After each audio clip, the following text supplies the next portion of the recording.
제가 오늘은 형침살이라는 걸 여러분한테 알려드릴 형침살이 무엇이냐면 여러분 말 조심해야 되는 사람 덕분 씨를 비라고 표현하시는 분 네, 감사합니다. 덕분 씨를 멍청하게 생겼다 또 하시는 분 있어 그죠?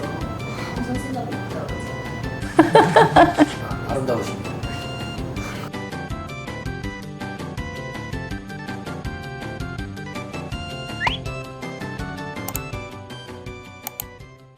네, 안녕하세요. 네 안녕하십니까 덕분 씨 형침살이라는 거 들어봤어요?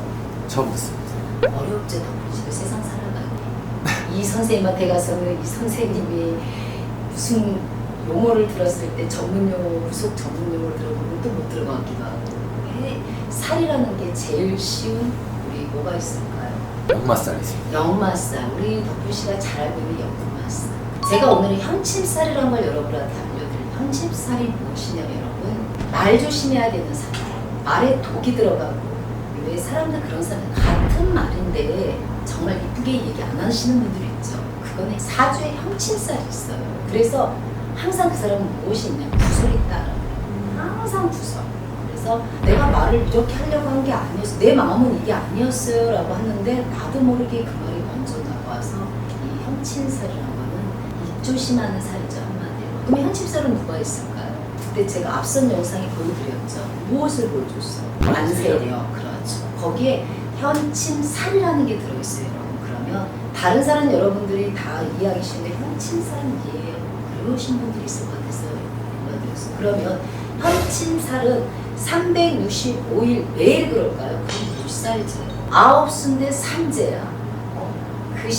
거기에 걸리신 분들은 그 해 그러는 게 아니에요. 그 전에 36세 삼재야. 그러면 34, 5세 내 말에 의해서 그게 구설로 들어와서 더 크게 더 관제까지 가는 거죠.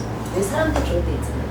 오래 잘못한 게 아닌데 재판으로 넘어가시는 분들 그게 뭐예요? 삼재 전에 터진 일로 삼재 때 내가 당하는 거라는 거에서 그런 말의 실수가 내 삼재 때 공으로 날라오는 거예요. 삼재 9수 그러니까 여러분 형침살이라는 거는 무지하게 무서운 거예요. 그러니까 형침살은 잘 하셔야 돼요. 내가 형침살이 있다 그러면 얼른 말 실수에 대해서 조금씩 생각하셔야 돼요. 한 번 더 생각하고 말씀하시고 한 번 더 생각하고 같은 말을 해도 기분 나쁘게 하시는 분들이 있어요. 같은 말을 하시더라도 그죠?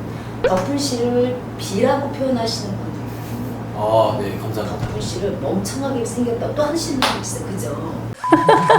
그런 게 이제 형침살이에요. 그분이 무엇을 얘기하는지를 그냥 농담인데 참 상대방을 기분 나쁘게 하시는 분들이에요. 그런 형침살을 가지고 있었어요. 여러분 정말 살기 힘들어요. 정말 대인관계가 힘들어요. 그리고 사람들이 자꾸 떠나요. 사람들이 떠나면 어떻게 돼요? 나 혼자 이 세상을 못 살아간단 말이에요.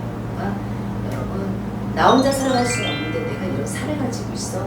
노력을 많이 하세요.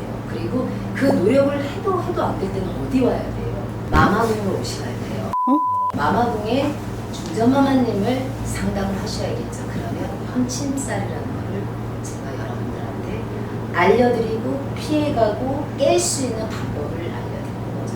자, 오늘의 형침살이에요. 여러분들이 들어보기 힘든 살이고 내가 이 살을 들어본 적이 없는 거 같고 그런 살을 얘기해드리고 말 조심하고 입 조심하고 구설에 따르는 사람이 오늘 주위에 이렇게 말을 함부로 하시거나 주위에 이렇게 이분이 살아가는 게 입에 독이 들어가시는 분들 그런 분들을 형침살이라는 걸 알려주시면서 같이 고쳐가면서 세상을 살아갔으면 좋겠습니다. 마마님, 지난번에 이제 점 관련 영상에서 복점과 흉점, 혀에 점 있는 사람도 입 조심하라고. 그렇죠. 그런 분들이 거의 형침살이죠. 우리 덕분 씨는 그 형침살 같은 건 없어요. 왜냐면 덕분 씨가 하나 말을 참 이쁘게 하는 게 있어요. 항상 생각이 이쁘다 그러잖아요. 아름다우십니다. 형침살 없는 사주가 덕분 씨 사주.